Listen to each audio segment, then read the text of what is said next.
So these are the woods that the neighbors claim to last have seen Suzanne Simpson. Now, he thinks that he heard them here. If this is your case, what's the first place that you're going to look, or first thing that you're going to do when you get to this part? I mean, obviously you're going to be looking for evidence, possibly where she may have been. If you're looking for any kind of foul play, you're going to be looking for evidence of a crime. That can be in the way of, just articles of clothing left behind, maybe a telephone, a cell phone. There's just movement or just the tracks. So as an investigator, you're going to be in there, you're going to look around, you're going to gather information also from neighbors to see what they saw. You're going to talk to the neighbors, conduct what we call a neighborhood, canvass the neighbors. Again, check for any kind of video in the way of ring cameras or other types of surveillance out there. But being in here, this is a large area. I'm sure detectives and police just did an exhaustive search in here. But again, you're going to be looking for disturbance in the way of tracks or just maybe twigs that have been broken or even articles of clothing.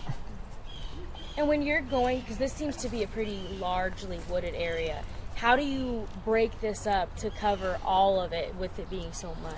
Right. Well, there's search teams that are very good at doing that. I'm not a search team expert, but I've seen them do it where they just kind of grid it out and they just conduct the search. So it's a meticulous effort on the part of the search teams out there. They do a great job. Texar, I believe, was out here.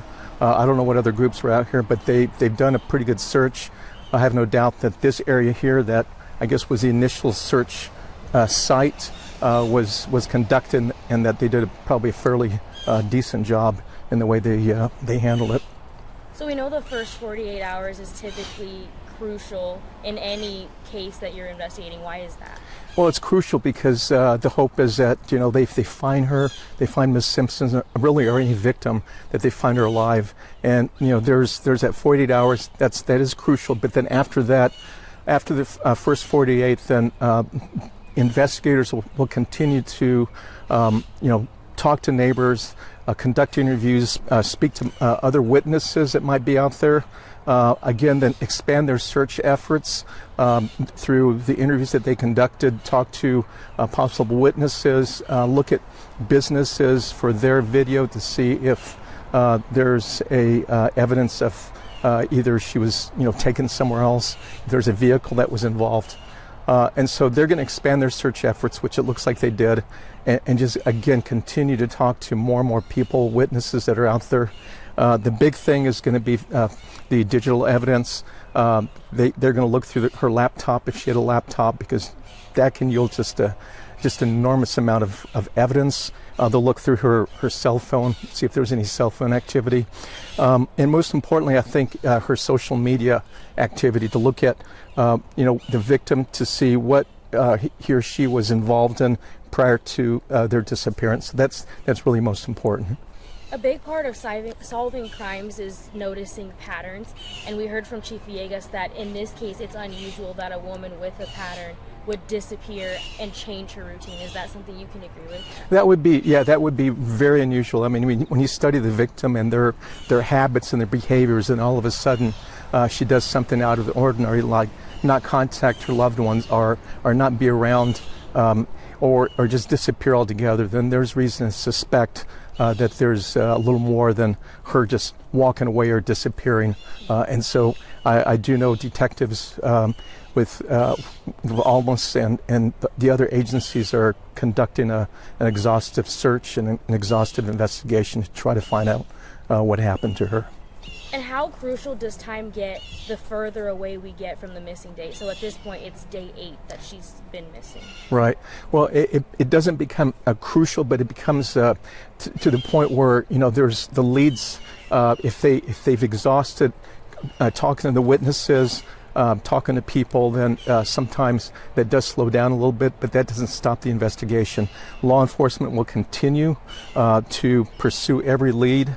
And again, that's where the public comes in to, if they've seen anything, the public can do their part to contact the police and share anything that they may have seen or heard in this area or anywhere else for that matter, and just to make sure that police is aware of what happened. And wrapping up here, police have expanded the search. They're now looking in places like landfills.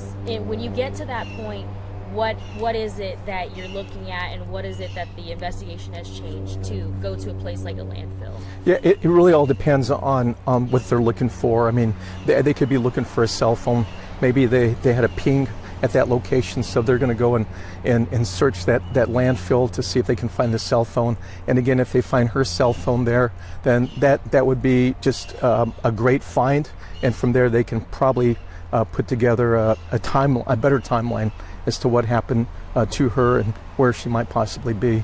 And how are those decisions made as to where we start searching, how we go from here to a landfill to wherever they may go? Yeah, it's just part of the investigation, the process by them going out and talking to people, having witnesses brought in, just talking to as many people, looking at some of the forensic evidence, looking at the digital evidence, just, everything's just coupled together to kind of ascertain, where perhaps they're going to be searching again.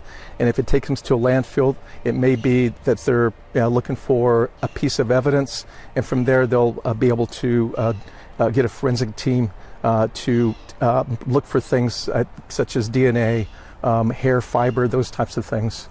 Now, it sounds like Suzanne's family is losing hope, and as a retired law enforcement professional, what advice or what would you say to them in this time where they're kind of starting to feel like things are looking towards the worst? Yeah, I would just say that law enforcement is conducting an exhaustive investigation to try to find Ms. Simpson, and to not lose hope. That's the one thing. Just stay on top of it and just not lose hope.